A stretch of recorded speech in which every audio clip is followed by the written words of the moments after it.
What do y'all think about the Jay-Z Free Bitcoin University and Marcy projects? Great question, Sweet Talk. All right, so I know a couple people involved in that. Some of the people that are actually teaching, and they've been on our podcast too. So I think it's a good thing, but I think that you have to know who you're talking to, because a lot of them, they kind of like, rebelled against it. Like, yo, I need food. You want to teach me about Bitcoin? I need to put food. The rent is going up in Marcy, and you telling me about Bitcoin, like. But I get it though. I understand why he wants to tell them about this technology. He's trying to prepare them for the future, and it's almost like you're trying to prepare somebody for the future that's struggling day to day. And I think that's the kind of the disconnect. I live that every day, bro. I live that life. I teach in a place where, you know what I mean? Like, you trying to tell kids about the future of technology and the future of this, and they like, yo, bro, can I have a bag of chips? Like, they don't care nothing about what you're talking about because they hungry right now. Like, but it's a complex topic to me. This is a bigger topic. It's really, you're asking specifically about this, but I think that it's a bigger topic, right? Because I never like to talk about when someone does anything that's, charitable or giving.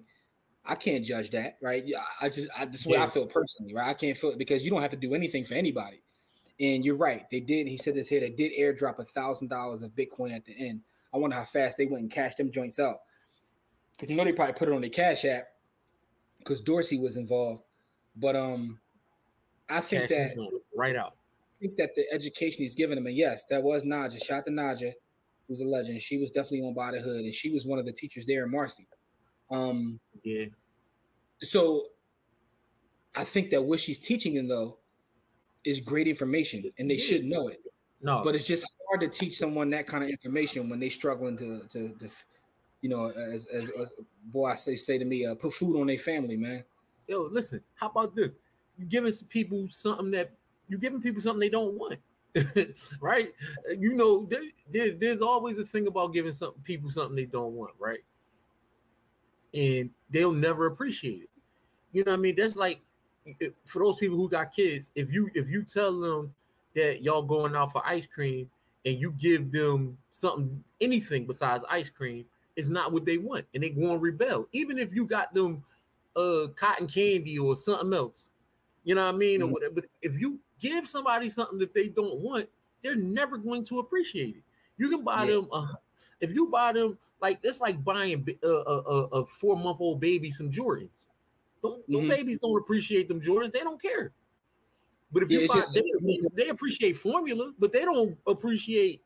But all right, so let's use the example you talked about. Like, you deal with it every day, right? But the reason that you continue to try to help them is because you understand that what you got, the food you got for them, is good for them long term. But it's just hard when someone's dealing with. And this is why I said this is a deeper conversation, because this gets into a talk to me at least about reparations, right? Because it's hard to play catch up when you can't deal with basic necessities. You literally can't. Maslow's hierarchy tells you that, though. You can't go past.